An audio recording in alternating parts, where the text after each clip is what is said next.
When emergency first responders were overwhelmed by Los Angeles County's most destructive fire yet, a band of surfers, along with their neighbors and friends, stepped up to defend their home turf in Malibu.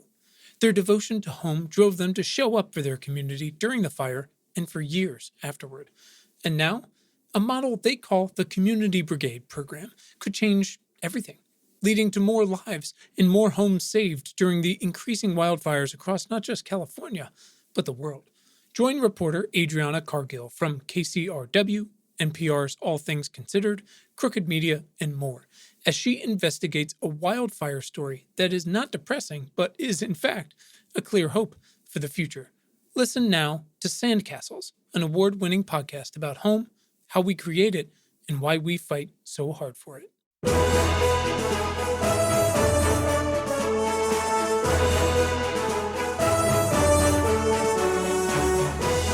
Welcome to Important Not Important. My name is Quinn Emmett. And my name is Brian Colbert Kennedy. This is the podcast where we try to bend the motherfucking arc of history towards a more livable planet for you, for me, and everyone else, Brian. Everyone else. And so we're going to dive into a specific question that's affecting everyone on the planet right now. That's right. And that could be one of a million things, but there's one specifically that's bringing us all together. Yeah. Again, what we tackle are things if it can kill us, Brian, or if it can make the future a hell of a lot cooler for everyone, we're in. Yeah. I mean, our guests are scientists and doctors and engineers, politicians and astronauts. We had a reverend once. Yep. And we work together toward action steps that our listeners can take with their voice, their vote, and their dollar. True. This is your friendly reminder that you can send questions, thoughts, and feedback to us on Twitter at ImportantNotImp, or you can email us at funtalk@importantnotimportant.com. We would ask you kindly not to send things in the mail right now because I've run out of wipes. You can also join You can also join tens of thousands of other smart folks and subscribe to our free weekly newsletter at importantnotimportant.com. This week's episode... Yep, get into it. Was a little unexpected. You know, we're on a hiatus, but we got this opportunity and this chance, and we had to take it. So we are talking to somebody with firsthand detail on what it's like to not only be a COVID survivor, but also more specifically, what it's like to be a testing lab rat. Who are we talking to? We are talking to Allie Broas, doctor. Nope, not a doctor. Nope. What do you get from a business school degree? Almost-MBA. Almost Allie MBA. Broas. Yep. Who is awesome, and she is funny, and she is recovered. She is smart as hell, and she is my cousin. Delightful. Quinn's cousin. Yep. And that doesn't narrow it down. Got a lot of them, but she is among the best. Not too many. Not enough. Oh, not enough. Sorry. She is. She is among the best of them, and we're lucky to have her on. This is a really interesting one.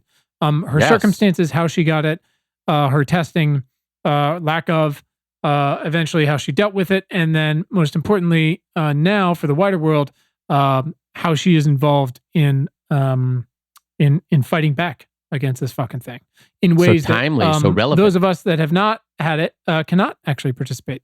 So please enjoy this conversation with Allie Broas. Just a quick reminder, Brian wouldn't let me write this in the intro, so I almost forgot to do it. You can, the ways you can fight back are, we have a bunch of very efficient, very impactful, very reputable, only the most reputable places you can fight back at importantnotimportant.com/blog/fight. Wonderful organizations helping medical workers with food, with accommodations, helping patients, helping teachers, helping those so many people who are out of work who need food and even just straight up cash. Again, that's importantnotimportant.com/blog/fight. Please enjoy our conversation with the one and only Allie Broas. Our guest today is Allie Broas, and together we're going to find out what it's like to be a COVID lab rat. Allie, welcome. Thank you. I'm so excited to be here. We should put together a compilation of people saying that and just feeling like they want to put like a nail into their forehead while they say it. Yeah. Yeah, it's so early. We'll see if you're excited to be here. We are very excited to have you, though, Allie. So thank you. And let's just get started by just tell everybody, who you are and what you do. Sure. So I am currently a graduate student in North Carolina. I am from DC originally, and my family is all pretty much still there. Lived in Denver for a while before coming back to get my MBA in North Carolina, and will be moving out to Seattle hopefully this summer, if all goes as planned. But obviously, there's a lot of uncertainty, both there and here and pretty much everywhere. So who knows? I could be kind of a nomad for a while.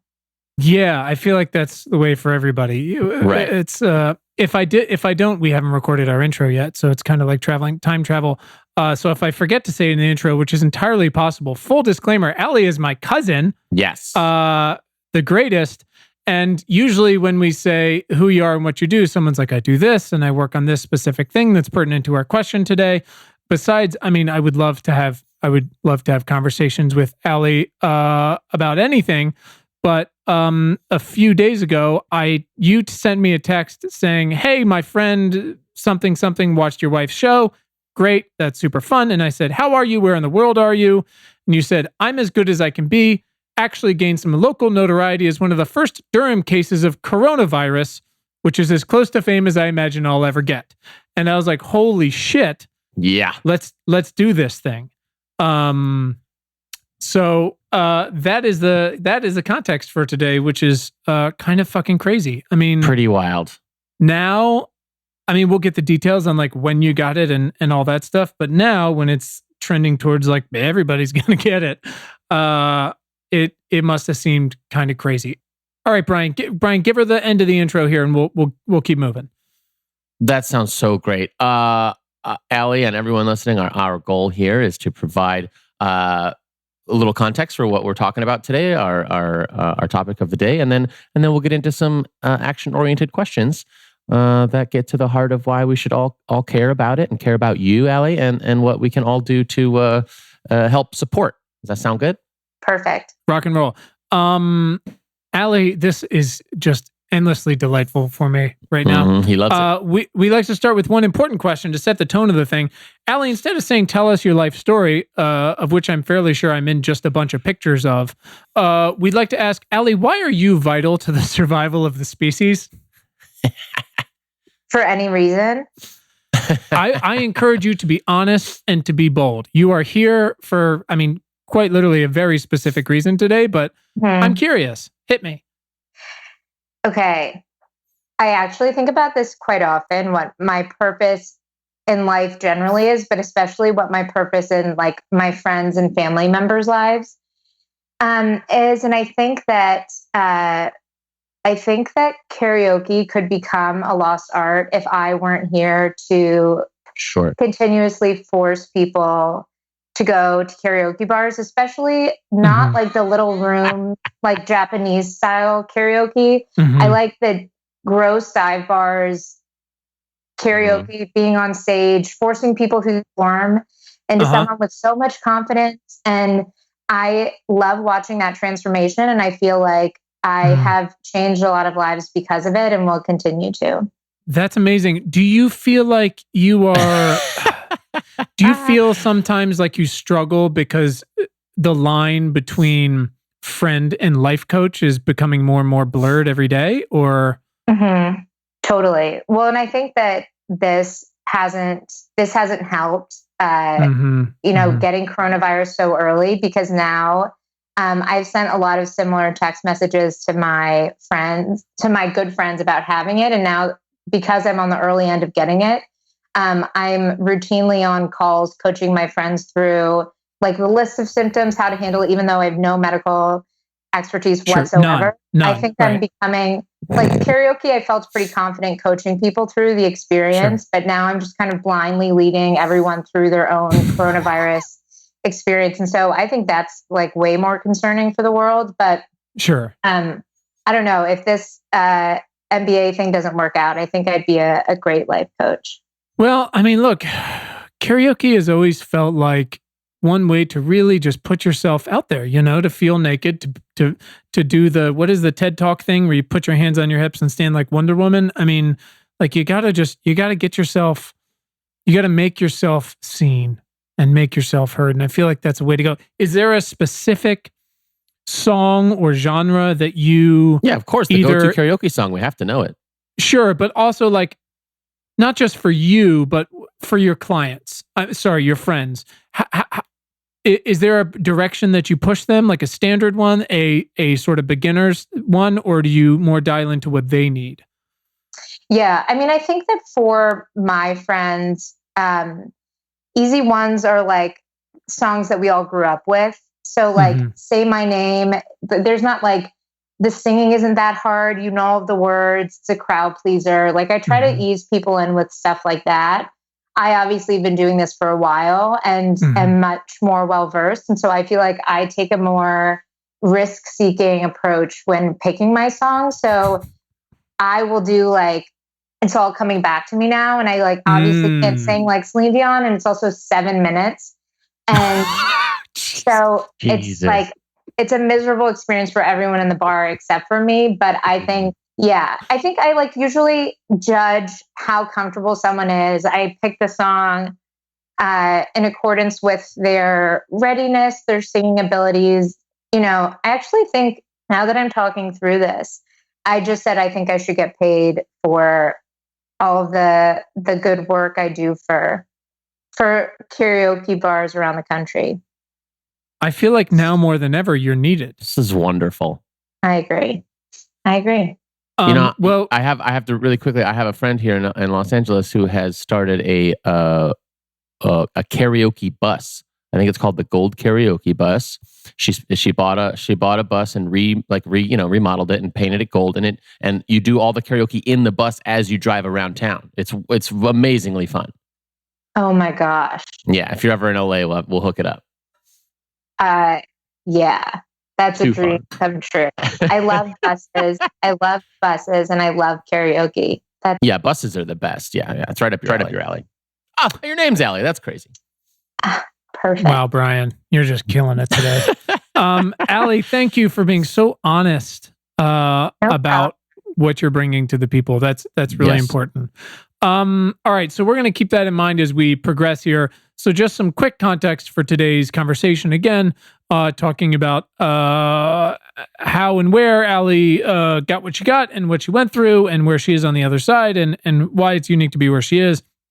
In all seriousness, we don't need to go into all the details on COVID here, folks. We're not going to do that. There's 10,000 other podcasts that are doing that every day. This is not about new numbers. If you're looking for new info or an explainer, I would direct you to Helen Barneswell at Stat News or Ed Yong at The Atlantic, and specifically look at the people they follow on Twitter, for example. Just listen to those.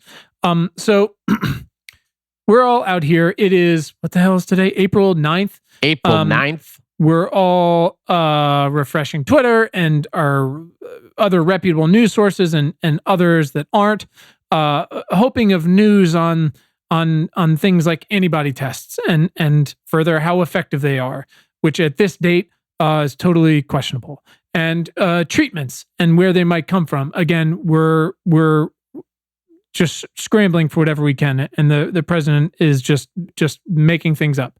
And then, of course, the golden goose, a vaccine, and when that might be. Despite the fact that we've never made a vaccine for coronavirus, much less in a year or 18 months. So we're all cheering for scientists the world over who are working overtime on all these things. Well, all we can do is stay home. But it's important to know that, once you get past the machine learning we have working on our side and all these people working together, that eventually, candidates for these things require tests on live cells, and then maybe if it graduates a little further on animals, and then if we're getting crazy on humans, there's talk of things called challenge tests, all these things. And in most of the cases, the tests are on humans who've had the virus and recovered, or in extreme cases like a challenge case for a vaccine, or that would be on people who've never had it before, right? Or because of like what we're seeing in New York and other places, we'll test some of these potential treatments on those folks who are most sick and at that point really willing to try anything. And we do that a lot also with certain cancer things and stuff like that. But that's kind of what I want to get into now, as everyone's just looking and hoping that they open up the New York Times app or your Apple News app and it says vaccine found. Like, how the fuck do we get there? And what's that like from the inside? So luckily we've got our own survivor and test subject and karaoke professional right here. So, Allie, a little backstory, if you could. If you could give us just a sort of a brief description on how COVID went for you, because everybody knows the stats. 80% of cases are mild. It's like 17% go critical, and a larger percentage than we've thought is either asymptomatic or incredibly mild. It doesn't really affect kids that much. In a very small percentage, it does. You are young. You are healthy. You are in obviously an incredible place to get it. If you're going to get it, you got it early. Where do you think you got it? Was any contact tracing done? How long for you showed symptoms? Yada. How bad was it? Give us the spiel. Yeah. So first of all, I can so relate to the first thing I do every morning when I wake up is check the New York Times in hopes that I will read that headline, and that is such a real feeling. And then end up reading for like 45 minutes and just get more and more depressed. But so I went to, like, back in the end of February, actually, I ended up getting the flu despite having the flu shot. And I had a trip planned with a group of friends to Israel for very early March.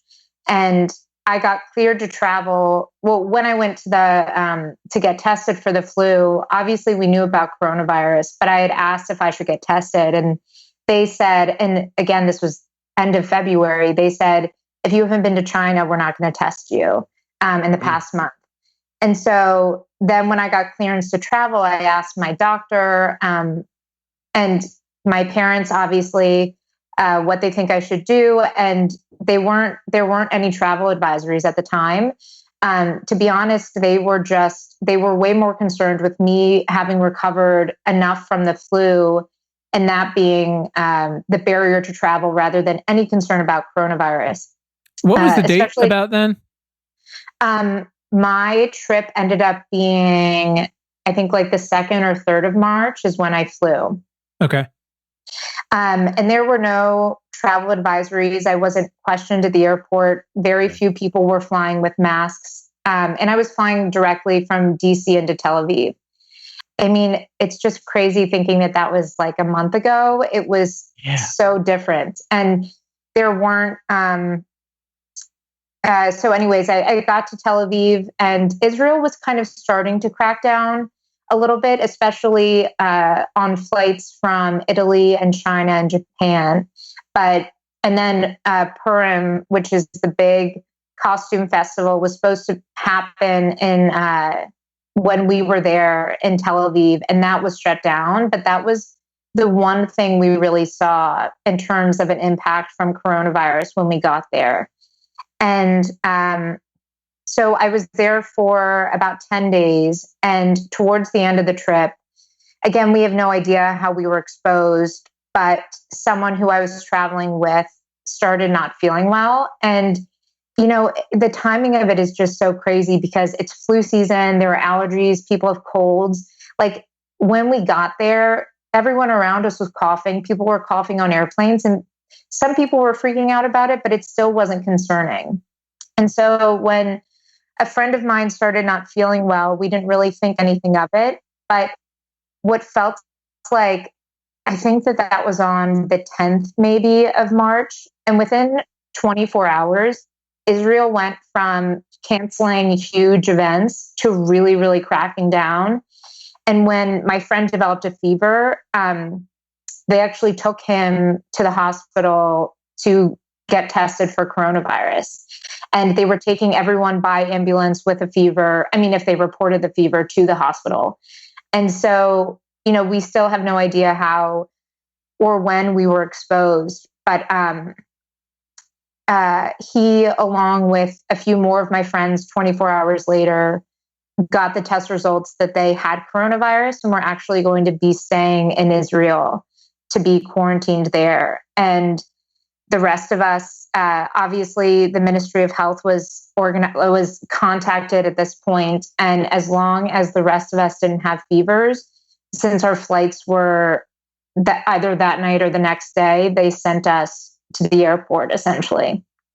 And so, I mean, it was crazy because the US still wasn't, I mean, again, this was like the 11th, 12th of March. Mm-hmm. Things weren't really crazy in the US yet. And so it felt, and I had friends who were traveling all around the world. I had a lot of friends in South America, friends in France and in Spain who weren't worried. And I think we just kind of were thrown into this, and all were panicking and reacting in different ways. And some people started developing symptoms during travel. I didn't have any symptoms when I was at the airport, but still got to the airport and was in a mask and gloves and, convinced myself, even though I've like so many student loans, that upgrading to business class was for the safety of those around me. And so I did that. You're welcome. I was sitting alone on the plane, and I flew back into DC, and we all were like, I live in Durham now, and that was the destination for most of us. We were planning to go back and quarantine in our apartments. I'm still not thinking that the rest of us had it, that it was just kind of the group that was diagnosed in Tel Aviv.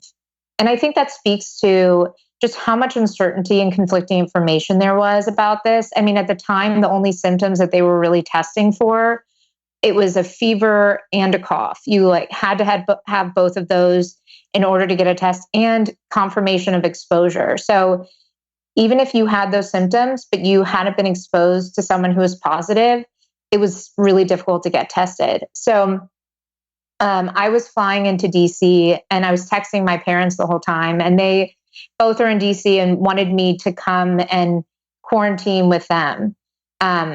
My mom specifically was just begging me to, and had gotten clearance from a bunch of people that if I didn't have symptoms, I probably didn't have it, and I was safe to go there. And I just was like an anxious mess the entire flight, because I was just like, is it worth, I would be totally alone in Durham, in my apartment, but would I prefer that to potentially infecting my parents and my younger sister? And so I got off the plane, and I just knew I didn't want to risk it. So I got my car, and I went. My dad had my apartment keys, so I first went to his apartment, and I rolled down my window slightly, had a mask on, and literally had him throw the keys in, and just started sobbing.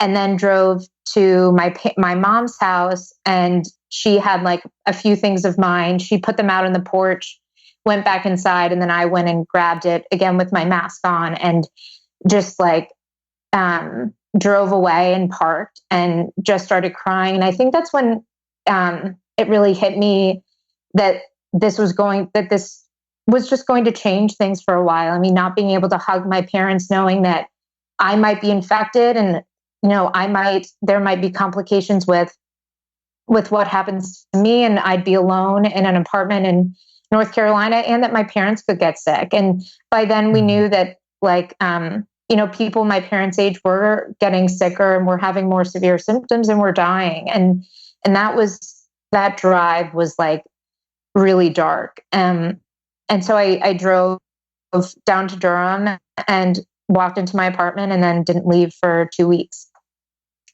Wow. And then, yeah. So that was that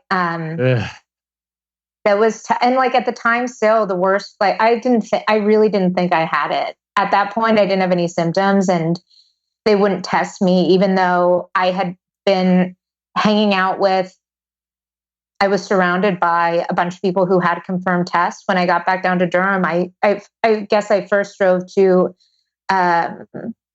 to get tested, and they still just weren't testing unless you presented a very specific set of symptoms, which obviously evolved and changed pretty quickly.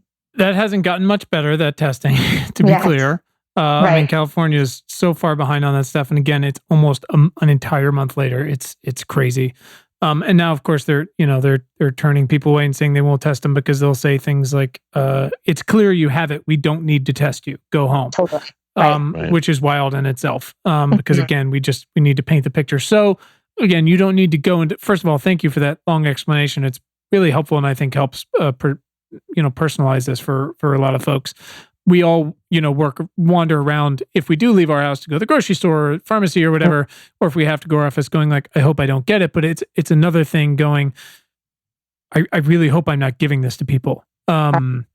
Especially now, I mean, we're so aware that so many people stay asymptomatic, which is how this thing is being spread so quickly and so widely. Or, it can be like 12 days before you actually show symptoms. So, what we've discovered so far, and again, we're not big on like new numbers. We're big on sort of percentages and defining how this thing works, as opposed to, where it's gone and what it's doing. But we know now that, again, it can be like 12 days and that you are infectious. You're about half as infectious pre-symptoms or asymptomatic. But then once you do show, but you are infectious, which is still spreading it. And then once you do show symptoms, it seems like the first week of symptoms is when you're most infectious. So it's understandable. Like you can do damage out there, especially when you're driving around going like, I was just traveling with like multiple people who are confirmed to have this. Like, why wouldn't someone lock me down? Like, why I shouldn't be out here doing this? Like it's crazy. So I guess how was the thing? How did it go for you? So I think 3 or 4 days into my quarantine, that's when I started developing symptoms. And my first one was a sore throat. And again, I mean, I would call like the local public health department multiple times a day. And I'd be like, now this is my symptom. Can I get tested? Now this is my symptom. And so at first it was a sore throat, and then that went away and I developed a cough, but it was a super infrequent cough. I never developed a fever, thankfully, because a lot of people who I traveled with and who I've talked to who've had it, the fevers are high and they last a really long time, like much longer than fevers normally do. And it's totally brutal. I think my worst symptom, after my cough started, I just developed the worst headaches I've ever, and body aches that I've ever felt in my life. And it wasn't like, it felt like my head was about to explode. It didn't feel like a migraine. It just felt totally different. And it's really scary too. I think, with everything else that I've ever gotten sick from, there's so much research and data on what these symptoms mean and what's happening to your body. And, for all I knew, of course, I'm like, I'm such a panic Googler. I was just convinced that something was happening inside my brain or inside my head that was causing these symptoms. And so those were really bad for me. And then I lost my sense of taste and smell. And something funny about that is the majority of my friends who I was traveling with also lost their taste and smell. And at the time, they weren't reporting that as a symptom. And so a bunch of my friends are nurses from college or nurses. And I told them that was a symptom of mine. And they were like, I was the first one at my hospital to know that was a symptom of coronavirus because I had that. And so those lasted, all of those together lasted, for about a week, I think, or 8 days. From that first sore throat to the sensory loss, about 8 days. Oh yeah. The sore throat was a day long, and then the cough, headaches, sensory loss, those were about like 8 days. But I just had this conversation with someone the other day. I think worse than all of those was, the total and complete isolation. And it's not even just being in my apartment, but it was being in my apartment alone and not being able to go outside. It just, it felt super claustrophobic. And I think you're experiencing these symptoms. There's so much anxiety reading the news, and there's so much uncertainty. And then I think that you just kind of spiral because you're waiting for your symptoms to get more serious. And there were a couple people I traveled with who had, who developed pneumonia and ended up going to the hospital. And you just are sitting there every day waiting for the shortness of breath. And then anxiety, I mean, a huge symptom. I've never had physical symptoms of anxiety before, and I've developed them during this. And like they are shortness of breath and chest tightness and all of those things, which are also symptoms of coronavirus becoming more serious. And so there are all of these elements like of this that I just think made a lot of those days pretty terrifying. But thankfully, once my symptoms started to improve, they stopped pretty quickly and got the clearance after about, I think, 16 days, took my first walk outside, which was lovely. And I think I cried afterwards. I was so happy to be on the other side of it. Crazy. So you just wrote it out in your apartment? Yeah, I know it was. I mean, again, what is confusing and still to this day, obviously, there are conflicting criteria about when you're okay to leave. Some of it is like 72 hours after you have stopped showing symptoms. But obviously, a lot of people are asymptomatic. So that was confusing for several people. And then one of the main criteria is that you've tested negative twice within 24 hours. But obviously with the test shortage, that's impossible to do. And so we were all as a group kind of agreed to stay as long as possible until we had met every criteria besides the testing one. So at least 14 days since we first entered quarantine, at least 7 days since our symptoms started, at least 72 hours after they'd ended. Like whichever one of those three was longest is what we all did. And of course, we didn't really re-enter the world. I think that for most of us, breaking quarantine just meant being able to go outside for a little bit of time each day. Wow. Did you? Well, how were you treating yourself? Yeah, I mean, besides karaoke at home. Well, yeah. Duh. Sorry, obviously. No, I mean that certainly got me through. Again, like, gosh, it's just so crazy. Right when I got back, when my headaches developed, or when we started getting the emails and news alerts about ibuprofen being super dangerous, that like a lot of people who developed critical symptoms had been taking ibuprofen to treat them. And so that started coming out, and I opened my medicine cabinet, and that's all I had. I had no Tylenol, and I was just like, okay. I mean, so my mom is an angel and sent me care packages throughout the 2 weeks of different things I could take for decongestion and dealing with my cough and dealing with my headaches, which helped. But again, I have to wonder. I think that every symptom was exacerbated by the fact that all I was doing was reading the news.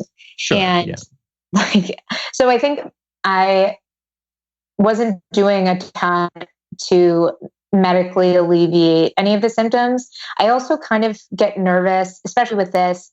I was like, I don't want to medicate in case I miss the turning point, the inflection point of when these become more serious. If I'm like medicating through that and there's something that I miss that would be serious without medication, like I want to feel that so I know that it's time to go to the hospital. Sure. Wild. All right. So then you start feeling better, and recovering, and you're chugging along. And thankful to be, I guess, among more those more mild cases.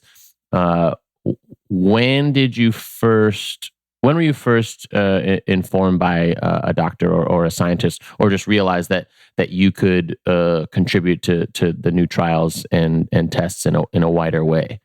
Yeah. So I think, not that there are favorite things I have about getting coronavirus with a big group of people, but I've been really just moved by how, we all went through this. Everyone had different experiences. I think collectively we all were terrified and anxious. Some people had much more severe physical symptoms, but each one of us has really been mobilized to try to take advantage of the fact that we're in the research triangle in North Carolina, and what can we do to help advance the study of this virus. And so because we were some of the first confirmed cases of coronavirus in Durham, people in the group started getting reached out to by, like, Duke University has a group that's helping work on developing a vaccine and doing research for the vaccine. They're also doing a lot of research on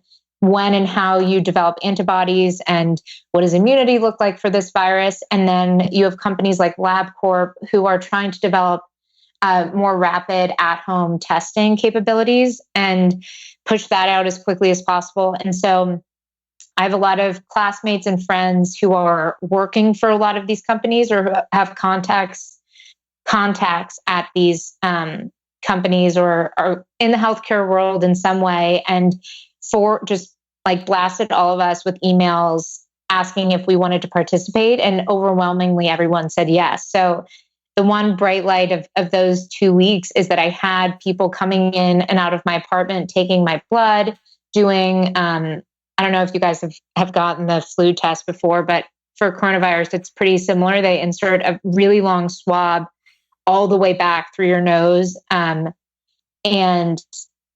so was getting those. Yes, it super pleasant, but I actually became quite used to it. And wait. Oh, go ahead. No, I was just going to say, I have seen the picture and I've had that flu thing. It's unreal. First of all, you discover some anatomy things about yourself and I guess just the body, because you're like, I guess I always knew those things were connected and there was a way to get back there, but holy shit, I didn't realize A, it was possible. B, I've never had it done. And C, how far back it goes. Someone had been passing around an image online from like a nurse who was just like, fine, you won't listen to facts? Look at this diagram of like what we have to do to get the test. And it was like, oh my God, if anything's going to convince people to not go outside, it's that shit. Totally. Well, I remember thinking when I got it done, so I actually got it done in a drive-through once I had developed a cough and so many people who I was traveling with had come back positive. I finally was able to get a test done through like a drive-through clinic. And they did it to me with my window like rolled a little bit down. And I remember having these flashbacks to like 6th grade history class when we learned that Egyptians with corpses, they used to stick like something up, like a hook up your nose and latch it onto your brain and pull your brain out through your nose. And I don't know if that's right. Oh yeah. I remember learning that.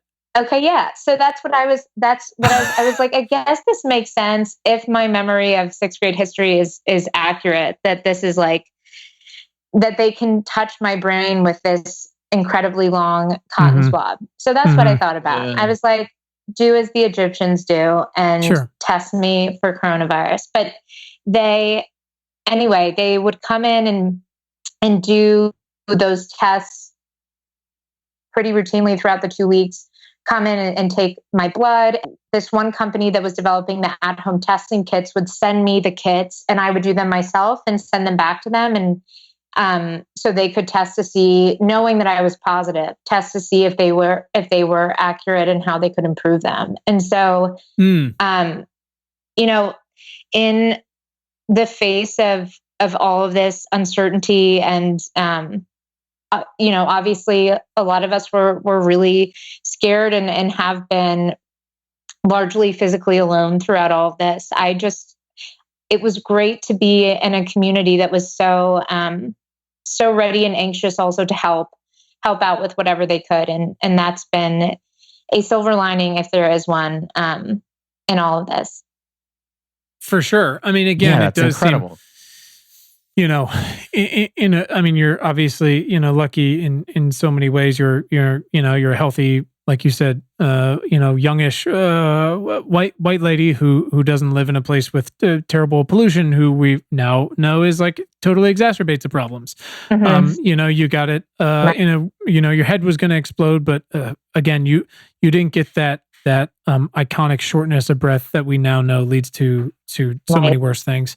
And you were at fucking Duke. There's worse places, but like you said, that there is a silver lining there. So, the most near term, like, I guess, achievement, first goal that folks see, both the public and it's amazing how everyone turns into like a quasi-scientist very quickly, yes. Which is fine for learning, totally. Like as long as you're not like spreading misinformation, of course. Right. But right. both regular folks and survivors and also scientists are focusing on is these blood plasma transfusions from survivals. And again, April 9th, there have been some small experimental trials in New York and China on some very high-risk folks that it's kind of like, why, if they'll agree to it, like, why not? We don't have any other way to help these folks. And they actually seem to be working. The problem is it might not be very scalable because as far as I've understood, it's basically 1-to-1. Unless we find a way to get a much larger percentage of survivors to donate. But on the other hand, I mean, because this thing is so contagious, we can assume that many more will get it. And then in turn if we can find a way to systematize this, can hopefully protect others in a pretty specific way. I mean, there's already estimated to be baseline globally. I think the official estimate, something like as of today, like 350,000 survivors. So the real number, again, once you consider the asymptomatic folks or the folks who just thought they had a bad cough or whatever, is probably multiples of that, 4, 5, 6, 7 times. Have you had any interaction with that specific type of testing or trials or insight to what's going on with that stuff? Yeah, they've, I haven't begun anything, but we've had people reach out to us, and I've also, signed up for any and everything, to donate my plasma or be a part of any type of study. And I think a lot of my classmates have as well. I mean, I think something that's great to hear every single time I'm either reached out to and then respond, or I reach out to someone about being involved in something, is that they always respond and say that they're trying to respond to everyone. They've gotten a lot of interest and will get back to me when they can. And on the one hand, I have nothing to do. And so I'm very anxious to help out and I want to help out sooner rather than later. But I also have been really encouraged that they have gotten such an overwhelming response of people who want to contribute and want to participate. Yeah, that's going to be key, right? Yeah. I mean, we're not going to get 100%, but it's people looking around going, it's the old Mr. Rogers thing, like, look for the helpers. Like, if you've had this, like, just reach out. Again, we've encouraged all of our listeners and stuff. I've gotten so many emails from folks. We put this in one thing, and I've gotten so many emails from folks who've not had it that want to volunteer to to test a vaccine, which is wild. And is such like a baller thing to stand up to do. But if you've already had it and you're doing okay and you're not still on a ventilator, or, if you're able in some way, again, because you're not, we don't think so far that you're going to get it. Again, like that's the thing with these antibody tests, for example, right? We don't, as far as we can tell, the UK ordered millions of them and said Amazon's can deliver them before they realized they were like 60% effective, which is not helpful. And also we just don't know, you can't roll these things out before we actually know the second level answer, which is, yes, you've had it, which theoretically means you can go back out into the workforce or go volunteer at a hospital or whatever. But we actually still don't know how immune you are and how long that immunity lasts. And so if you just roll out these tests, even if it was 100% effective, right, which it's not, that's say 100% effective, you had it, you can go back out. We have no idea if you can get sick again, and if not, how long that'll last. It could literally be months or a year or a lifetime, and it could be anywhere in that range. We don't know yet, and that's just time and testing. So it's almost like, as much as people are dying to have this antibody test, we can reopen the economy. It's like it could do way more harm than good to have it out there. But these blood transfusions that, again, we've done in past things and are fairly proven, they do seem to be working, even though it's not super scalable yet, just because we haven't, like everything else, built a system for it. If we can get people to, like you said, that seem to have been, at least in your community, to stand up and say, like, yeah, I'll do whatever, then that can make a huge difference. If there's 350,000 plus official survivors out there, so let's just call it 1 million, if even 50% of those people can contribute, I mean, that's just a massive change. That's not going to take down, those transfusions, again, are going to be prioritized towards the sickest who need it. So if you've got like a mild cough and a headache at home, like, you're not going to get one. Right. But the number of people, especially, again, we have 77 million boomers in this country who and a huge percentage of those, I'm not sure the official number, huge percentage have either and or a pre-existing respiratory or cardiovascular thing of some way, and is just asking for it, essentially. Those are the people that would be first in line for this thing. And that's what helps bring this mortality rate way down, So yeah, that would be massive if we can really get that stuff out there. But again, we've got so far to go. I know.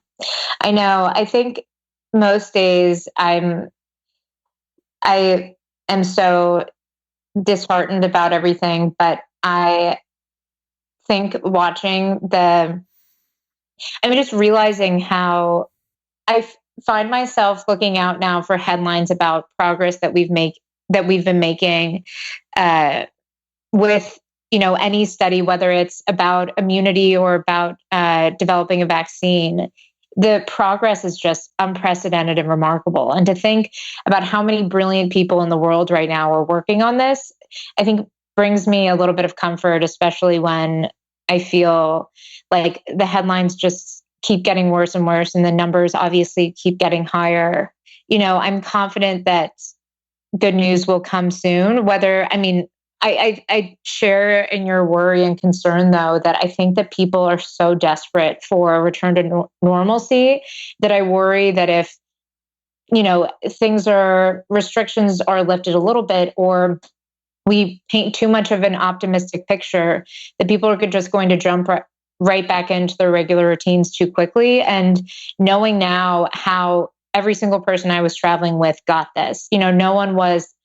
It is so contagious. And I really do worry that we will get so excited about any potential return to our normal routine that we could make this much worse. So that is obviously a major concern too. Yeah. And it's like the first disclaimer. And we talk so much about climate change, and Brian and I've made this our jobs for the past few years. So it's always fun to be the downer in basically any conversation. When people are like Sunday day, I'm like, oh, here come the fires. But it's really fun. It's great. My wife loves it. But with this thing, when especially out here, or what New York did at the beginning, it's like how everyone just stayed out and hung out and went to bars, and so everyone's like, we're flattening the curve, so everything's going to open back up. I'm like, no. Right. That's like, the flattening the curve is great. Yes, check. We've done that. However, it is the only thing we have to do, and it hasn't stopped. What has happened is we've given it nowhere to go. That was the goal, right? But if you go back out, nothing has changed, and now it has places to go again, because we still have no one has any built-in immunity to this, and it'll just start raging again. You have to stay in until we get into a much higher percentage of either people don't have it or people do have it, and we can do it in fits and starts or whatever it might be. But things aren't changing for well, and it's hard to be that bummer and hard to tell people to, like, this is your new reality. Just because it's working doesn't mean we just flip the switch and turn it back on, no matter what that dipshit tells everybody, which is, anyways, so dangerous. I know. Yeah. I think that it does. so much of the anxiety is around the uncertainty, especially in regards to a timeline, and people just want to plan things and have something to look forward to. And I think even if that timeline is 12 months from now or 18 months from now or whatever it may be, I think that brings a lot of comfort, because, I have friends obviously who have weddings and, other major life events in the next 5 to 6 months. And I think just every day knowing that the outcome could be entirely different depending on what happens in the next 12 hours, the next 2 months is anxiety inducing for sure. But I'm hopeful, but I think I'm also more realistic now. Yeah. Well, that's the goal, right? We need to stay hopeful, but we really need to stay realistic. Allie, we always want to bring everything we talk about, back to justice. And there's so many people of color suffering worse than others because of, decades of air pollution and a lack of health care, or just the inability to take time off from work. A lot of us can, like myself, stay home and Netflix, or adopt, rescue puppies and stuff. But a lot of us can't. And do you feel like what you went through and all of the testing that you're undergoing and everything can benefit those folks? I think truthfully, in the first 10 days of this was very self-absorbed, thinking about my own situation and, sure, the loss of my graduation and last term of school. And, I was concerned about my family, of course, but was really inside my own bubble in terms of how I was thinking about this. And then I think in that second week, once I stepped out of it and my symptoms were alleviated, I spent my career working with nonprofit organizations in Denver, most of whom work in healthcare. And my most recent position before school was with CASA, which is a national organization, and they train advocates to advocate in court for children who've been abused and neglected and are currently in the foster system. And I just kind of like stepping out of that bubble, I saw a picture of people in Nevada who had been evacuated from a homeless shelter, who were sleeping, they put them in a parking lot in parking spaces 6 feet away from each other on mats. Yeah. And that picture just kind of like, I snapped out of it and not only realized how lucky I was to be able to get on a flight out of a country and to get back here, that I wasn't trapped anywhere, that I had even the option to go home. I didn't take it, that I had an apartment. And I obviously am on student loans right now, but I am not worried about rent payments and have parents that can help me. And I'm not locked or trapped right now in a home situation that is violent or dangerous. And I think that picture helped me realize, and I just feel like every day you're hearing more about how terrible this virus is going to be for communities that are underserved, have lack of access to adequate healthcare and even information. The lack of access to information is huge, and about how domestic violence is, like, cases of domestic violence are on the rise. And I think it's so important to hear about, other people getting over this and what you can do to contribute medically and to advancing the research of the coronavirus. But I really do hope that a conversation that happens alongside of what can we do, if we face a pandemic again, is these massive structural issues in our country and in our world that will result right now in these communities being like totally decimated by this virus. And I think that I'm very lucky across the board in terms of my experience with coronavirus. And I don't think a lot of people will be. And I think I always worry that after after events like this, even though it is crippling and paralyzing our world for such a long time, that people talk a lot about what they will do to change and address these major underlying issues afterwards, but then quickly forget. Like once your life returns to normal, then you become like much more self-concerned and self-absorbed again. And I hope that as we watch this just tear apart developing countries and rural communities within our own country, that we keep that in mind moving forward. Absolutely. Yeah. I mean, and the point about the rural communities, I think, is so timely because, we always knew there's this huge issue, right? In the cities, which is condensing people is one of the best things we can do for the environment, and has also just been the trend the past 15 years. Because it cuts down on transportation needs and all this stuff. But it's also what exacerbates something like this, right? All of a sudden you're like, oh, well, that's just that melting pot is a nightmare for this, right? It's quite like a nuke hitting the bottom, hitting, Central Park and just spreading outwards. You have so many people in close contact, which is why, China has such an insane time with it. But at the same time, you see these rural communities who are otherwise probably thought, understandably, we're quite separated from this. People are so far apart.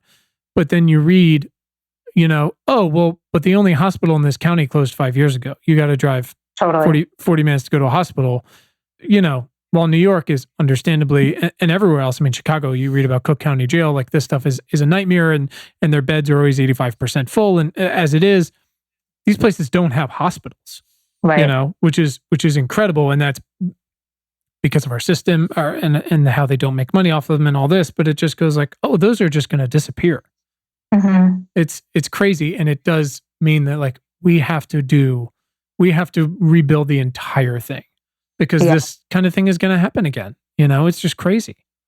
Yeah. I mean, I was reading about the states that still haven't implemented stay-at-home or shelter-in-place orders, and how, I mean, if no one in your town or county or city has been diagnosed with coronavirus, you can compare it to how the United States felt when China and Japan and Italy were experiencing this. I mean, we were ignoring it because there were no reported cases in the United States, and we just felt really invincible against this. And I think, at so many different points throughout this, we have seen that arrogance just totally squashed by this virus that you really cannot contain. And so it's surprising to me in some ways to see states still believe and say publicly that they don't believe that the virus will reach them and will affect them. And then that same news article I was reading, that the majority of these communities have to, like, by carrier ship in that if someone has it, it takes days to get the test to them because it's being shipped in from wherever. And then they can't even process the coronavirus test there. It has to go, hundreds of miles away in order to be tested. And to think of, with Duke University right here for me, how difficult it was for me to get a test. I mean, they processed it right there and it still took 6 days to get my result. I mean, thinking about the barriers they face to proper testing, and it's extraordinary. And it is really terrifying to think about just the havoc that it'll wreak on these communities. It's going to be a hell of a month. Hell of a month. Brian, pivot us towards some action. This is exactly where we try to, move from like, well, that would otherwise be a sad note to end on. Yeah, now what? Right, Fuck it. Right. I'm going to go just let go of my steering wheel, close my eyes, and see what happens. No. Yes, perfect. Allie, like I said at the beginning of all of this, our goal is to really get some action steps that our listeners can take to support, what you've learned so far about all of this and what we can do to help everybody else figure this shit out. The most important one, I think, is how we can all help with our voice. Like you said before about just sometimes just information not being available. As a people, what should we be asking? What questions, specific, actionable, big questions should we be asking of our representatives in regards to this? I mean, the first thing I think I would ask them and everyone is to stop using, like, how much more devastating does this disease have to become for you to realize that this isn't an opportunity to, like, advance really stupid, non-consequential political stuff that you want to do. I mean, I think that first and foremost, I would ask politicians everywhere to stop trying to advance your own platform or the platform of, the people who are funding you and funding your campaign, and take a broader look at how the politics that you have put forth have resulted in this pandemic becoming so out of control as it has. And I think in North Carolina specifically, you've seen, the Research Triangle, I love North Carolina, is incredible. Like, being close to Duke and UNC, I feel so lucky. But as you said, there are so many underserved and not served at all communities in North Carolina. And I think I first would ask, I think a first question, beyond pausing these, fruitless political, political actions that they've been taking, reading about all of the stuff nationally with abortion access has been really upsetting. And I just feel like so misguided and misfocused, and obviously is a huge waste of money. But then I think a really important question is to evaluate healthcare access around the state of North Carolina, and of course around the country. But I think that without something like this, it's not a question, really, since Obamacare, that we have had to ask and answer, what does healthcare access look like for underserved communities, and how do we get healthcare access to those people? And healthcare access is not just like a doctor who can provide you a checkup, but in the case of this, where these advanced testing procedures have to reach people who are really underserved, and if they got it, would be in need of things like ventilators. Like, what does our healthcare access look, and how do we improve access for those communities? And I think there just needs to be a larger lifeline that runs throughout these cities and states where access to information is as available as access to healthcare. I guess that's less of a question, more of me like preaching to them, but they should listen to me because they need that too. I'm a genius. Yeah, well, there's that for sure. No, I think that's applicable. I mean, look, even when we talk about climate or clean energy or a number of things, like you said, it's easy to default, like, we need universal healthcare. Yeah. Of course, sure. But, the reason I wanted to specifically put it to like you, which is in Duke, which is surrounded by all this rural area in a place where for the past 10 years of politics have been a fucking nightmare, and they've done nothing to help people. That's where you can really have the most specific impact, Yeah. So if you do live in North Carolina, or you live in one of these states where there's such a disparity between the cities or the research triangles and the rest of the state, you look at New York State, and everyone's focused on New York City, but the first real outbreak was actually north of New York City, because it was the people who traveled up there and the complications of that, and then it spreads, and the rest of that state is very rural and right. and has some serious issues with healthcare capacity. One of my best friends on the planet works at a research hospital in Roanoke, Virginia, and it's really great. And they didn't really see this coming, because again, none of the leading signals from the federal infrastructure in America didn't lend them to appreciate that. And now they're looking at this going like, okay, well, our hospital specifically treats, like overweight Southwestern Virginians who smoke a lot and have heart problems. Like, what does that mean in this? It means you're fucked. So it's like that's where you go to local action and go like, oh my God, what are we going to do here?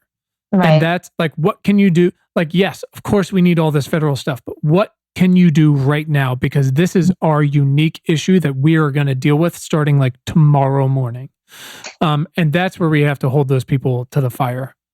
Yeah. I mean, I think that, wherever you live, obviously I live somewhere with pretty direct access to several major institutions, both being universities and hospitals. And I think, they're doing everything that they can right now, but it's all reactive. And I think that it's really up to us, again, going back to what we were talking about earlier, like we have to be proactive moving forward. We've seen what a reactive response to this looks like, and it's a nightmare. And I think not only being proactive in terms of having these conversations individually as people and as individual institutions, but I think that what we've realized is how important open lines of communications are, like between universities, hospitals, governments, local healthcare providers within a state, within a region, but also all over the world. I mean,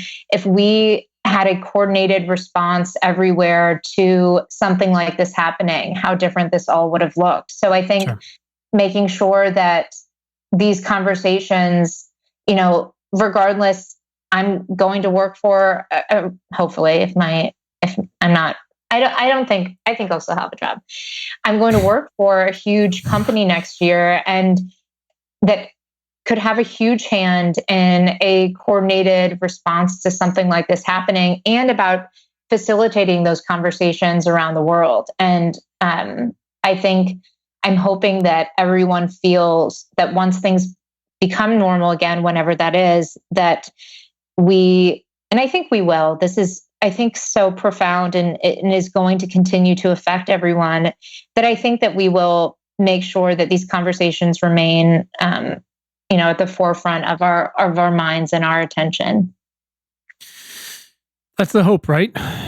It's almost like when Trump got elected, like all of these, and we've talked about before, like I won't say all of them, but most of these amazing grassroots organizations swing left, run for something, et cetera, et cetera. I mean, Emily's List has been around for 25 years, et cetera, but so many of these new ones that are incredibly effective and data-driven and hungry and angry just wouldn't exist.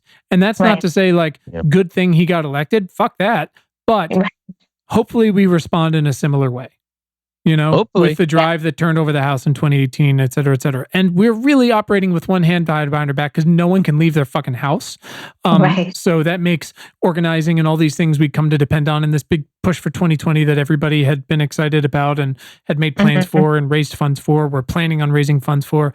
It's going to be very different, but hopefully we can find a way to do that, and we can match the fervor that these scientists are using. Hopefully we can all do our part to do that. But that's why we try to focus, again, our listeners, we have a ton of scientists, we have tons of legislators and congressional aides and all these people who listen to this. But most of our listeners are just regular angry people like us who are fucking pissed off. And so that's why we focus on like, look, we know you're probably not a scientist or an engineer or a doctor or a politician. Like these are the specific things that you can do to get out there and shake shit up, because we very clearly need to. And again, it might be coming to your hometown like tomorrow. It's probably already here and you just don't know it yet. And you need to say to people, what are you doing? What is your plan? So anyways, that's what we got. So thank you for your perspective on that. Oh my gosh. Thank you guys for having me. You're welcome. We have a last couple. Almost done. We're almost done. We have a, don't call it a lightning round. Final questions, Allie, if you could. And then we'll let you get out of here and back to whatever a recovered person does now that they're home hanging out at graduate school without my 3 kids. Drink alone. Yeah. I mean, I drink, but just not alone. I just drink around my children. Right. Yeah. Allie, when was the first time in your life when you realized you had the power of change or the power to do something meaningful? I think I was an Obama grassroots fellow with Casey, your brother, the summer after my junior year of high school. And at first I was in Northern Virginia. And at first I would go out and register my 5 voters for the day. And then I'd usually go get a manicure. And then I ended up, so I wasn't taking it seriously. And I ended up having a great conversation one time with a voter I was registering who was wavering between Obama and McCain. And she was listening. I mean, I was 17 years old and she was listening to me, and she was so, she cared so much about what I had to say and was listening to my perspective. And I was like, oh my gosh, if like I have the ability as a pretty uninformed, sometimes ignorant 17-year-old, if I have the ability to change someone's perspective or even get them to think about something in a different way, what else could I do if I actually cared to become way more informed and, have developed more tools in my arsenal. So totally changed the rest of my summer working for them. And it's just only continued from there. Your nails now are shit, but everything else is better. Yeah, no longer. I think that's the sign of someone who affects social change. Really bad, brittle nails. Mine are just gnawed off. I don't know if that's because of affecting social change or just stress and anxiety, but they don't exist anymore. Brian, you've stopped biting them on air. That's a real win for everybody. Just ask her the next question. I'm sorry. Allie, who is someone in your life that's positively impacted your work in the past 6 months? Mm-hmm. I think that I would say my older sister, Emily, who you obviously know. We share a birthday. Yes. With who do you share with? I think you share with like Leonardo DiCaprio or something. I remember her rubbing it in my face when I was little. I don't, maybe Leo, but also, Ashton Kutcher's wife, which is horrible. What was her ex-wife? Previous wife. Demi Moore. Yes, Demi Moore. Ghost. Oh, yeah, man. Demi Moore. I remember that one. I had a poster growing up in my room that was like birthdays from each day. And I remember Demi Moore. I mean, this was like the 90s. I was like, yes. Totally. Well, I remember Emily telling me, I think it's Leo, she rubbed it in because we had a calendar like that too. And mine was Tara Reid. And I remember being like, are you kidding me? And Emily had this like, I felt like such a loser. But wait, aren't you like 3 days before us? Yeah, I am. I'm November 8th. I mean, we'll take it. Okay, good. So my sister's amazing. Quinn, you obviously know.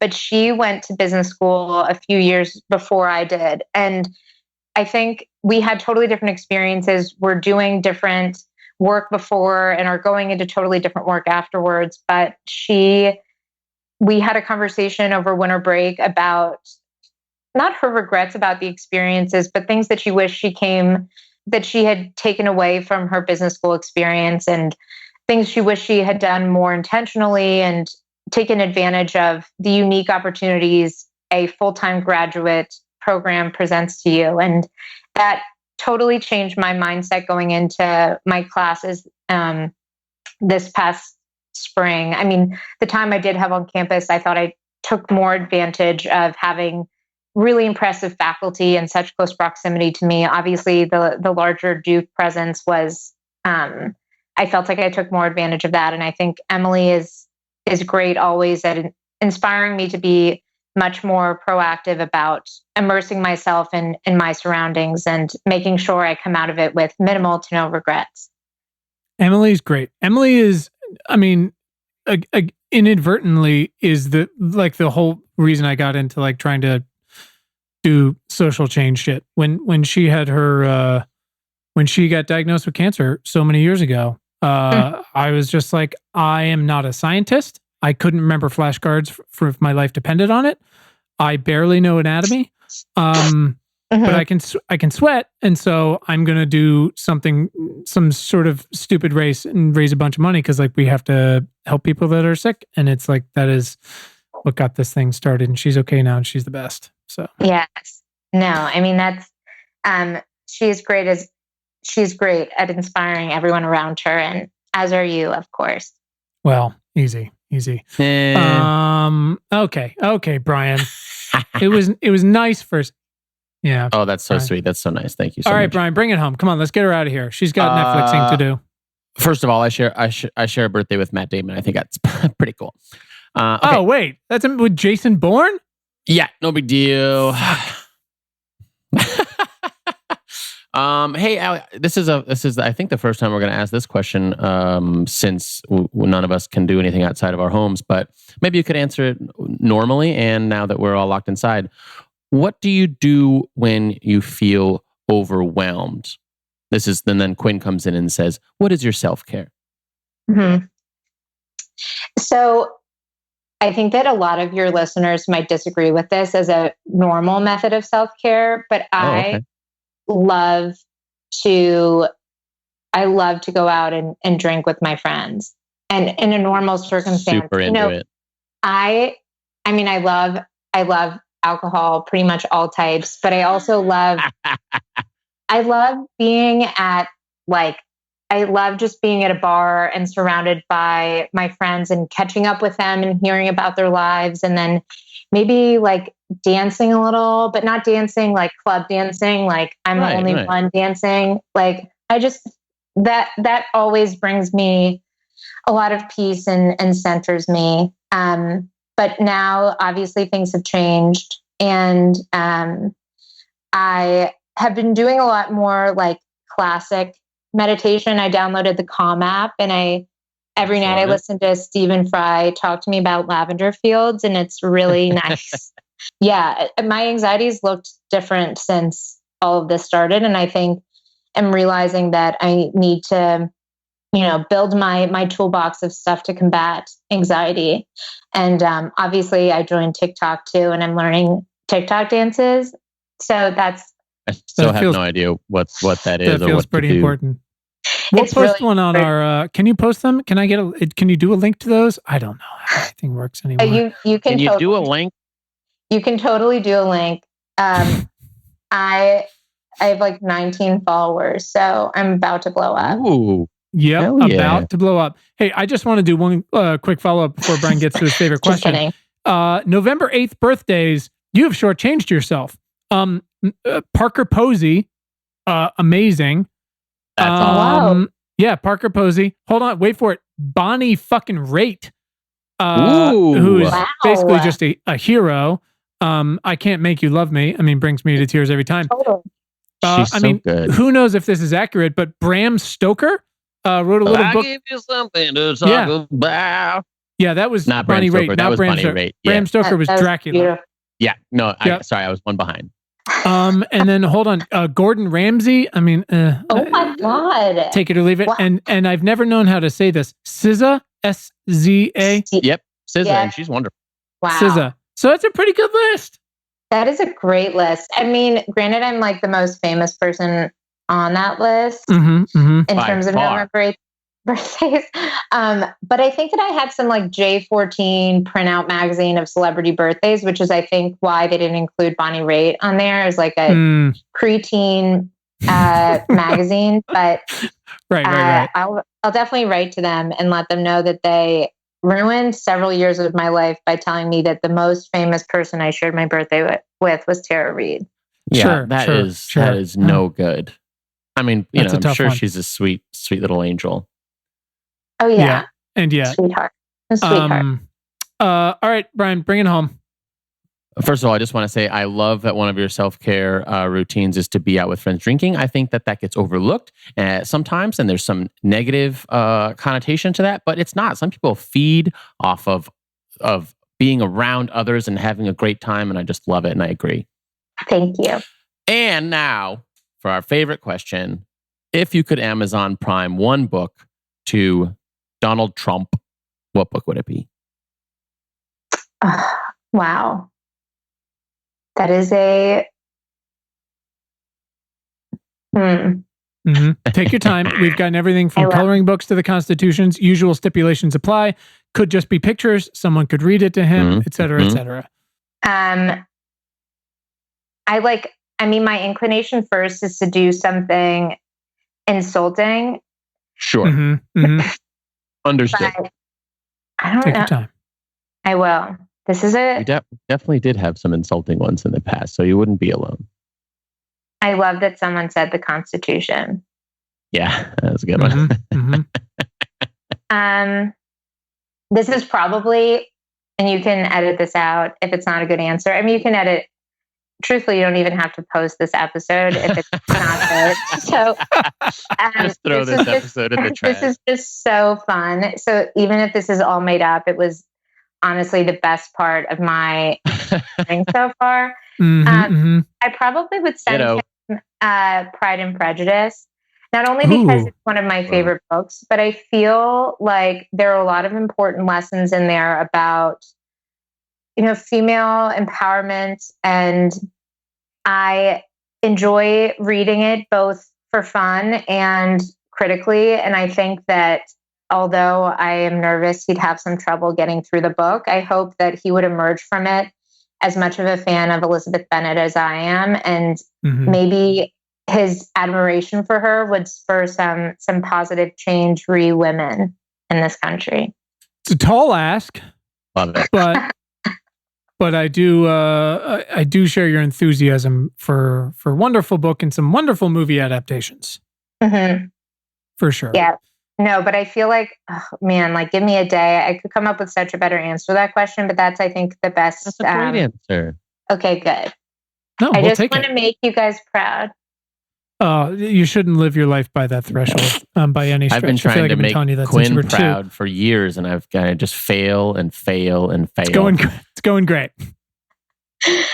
It's okay. I built this entire business not to defeat climate change or to fix the antibiotic issue, but just so that Brian had to hang out with me. I pay him to hang out with me, so everything's great. That is a fantastic business idea, and I feel like I would do that to so many of my friends. Well, listen, Allie, can't thank you enough for spending the time, for jumping on this, for volunteering to get coronavirus just to come on our podcast. That was really nice. Very, very generous of you. Would you like to share where our listeners can follow you online? Can they follow you online? Feel free to say, fuck that.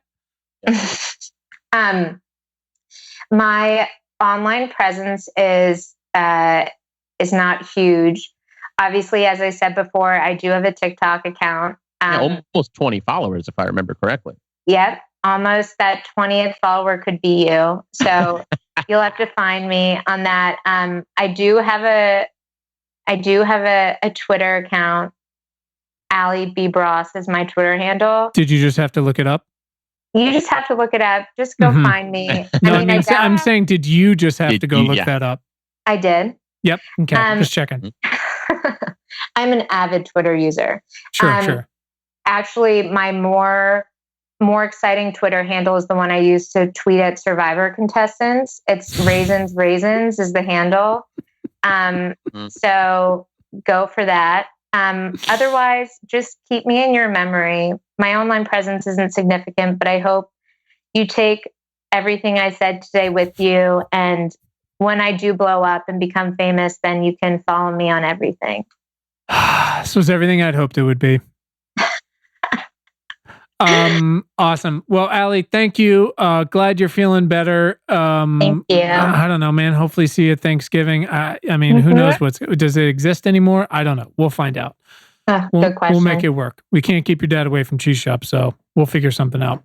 I bet he's been down there already. 100%, like just throwing caution to the wind. Yeah.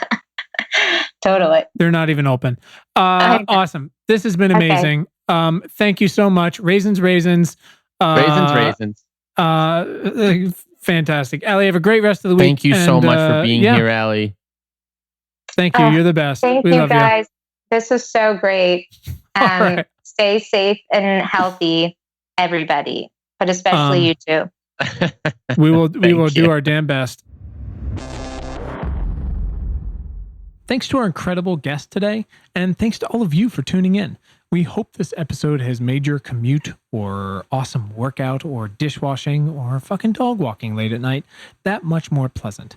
As a reminder, please subscribe to our free email newsletter at importantnotimportant.com. It is all the news most vital to our survival as a species. And you can follow us all over the internet. You can find us on Twitter at Important Not Imp. Just so weird. Also on Facebook and Instagram at Important Not Important. Pinterest and Tumblr, the same thing. So check us out, follow us, share us, like us. You know the deal. And please subscribe to our show wherever you listen to things like this. And if you're really fucking awesome, rate us on Apple Podcasts. Keep the lights on. Thanks. Please. And you can find the show notes from today right in your little podcast player and at our website, importantnotimportant.com. Thanks to the very awesome Tim Blaine for our jammin' music, to all of you for listening, and finally, most importantly, to our moms for making us. Have a great day. Thanks, guys.